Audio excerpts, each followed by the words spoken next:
The attack in New York and elsewhere in recent weeks is raising new fears about Westerners being lured into fighting with ISIS in Iraq and Syria, many of them attracted to join the terrorist army through slick propaganda on social media websites. I originally come from Canada.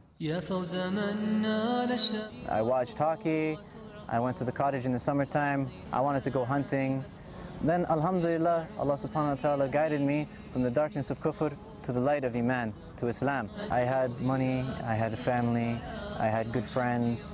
It wasn't like I was some anarchist or somebody who just wants to destroy the world and kill everybody. No, I was a regular person. To help us analyze this new twist in jihadist recruiting methods, we are joined this morning by Mary Ellen O'Toole, a former FBI profiler and the author of Dangerous Instincts. Mary, good morning. Good morning. When you watch that video, you really get a sense of how well produced it is. And it is on social media. The guy is speaking with an American accent. Yes. How has this changed, this branding, to get people for this more radical group? Well, when you see a video like that, it really does zero in on the audience that they're attempting to appeal to. They're presenting, I'm normal, I'm a person just like you, I'm not threatening, I'm not dangerous, so you can be, you're like me and I'm like you. And that's very appealing if you're a person basically between the ages of 17 and 25. That's the group that we feel are the most vulnerable to this individual, because they're going through your typical adolescent crisis. So they're hearing that and they're not discerning the subtle messages underneath it. They're just looking at that saying, yes, I want to be like you. Mary Ellen, how significant a change is this? Because this is not something Al-Qaeda really did, is it? No, this is a game changer here.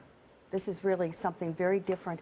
And what's so interesting to me is that not only are these videos and the social media very sophisticated and it's very successful, but it's almost like they have a group of clinical psychologists who are experts in adolescent behavior and adolescent thinking that are telling them, use these colors, use this music, use these words, because they're hitting all the right buttons.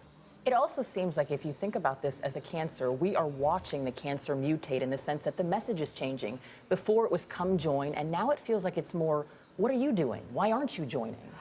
It is, and the other thing that, you know, that's so frightening is that there's an undercurrent of fear there. They can actually reach into your home, into the bedroom of your child in America. They can reach them. So they've already come to America through social media, and they know how frightening that would be to us and is to us. Mary Ellen, what's really surprising to me is that some of these websites and posts are actually targeted at teenage girls.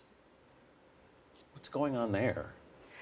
I think a lot of people will say, well, teenage girls, isn't this a group of people, a movement that really looks at women in a very disdainful way? That has not changed. Right. That has not changed. But if you can appeal to women, if you can get them to look at this group and say, yes, I'll come over there because I'm insecure and I'm going to look at it through the romantic lens instead of the lens of someone that's older and has more critical thinking. New group. It's a whole new group. Whole new group. Mary Ellen O'Toole, thank you so much. You're welcome. Fascinating.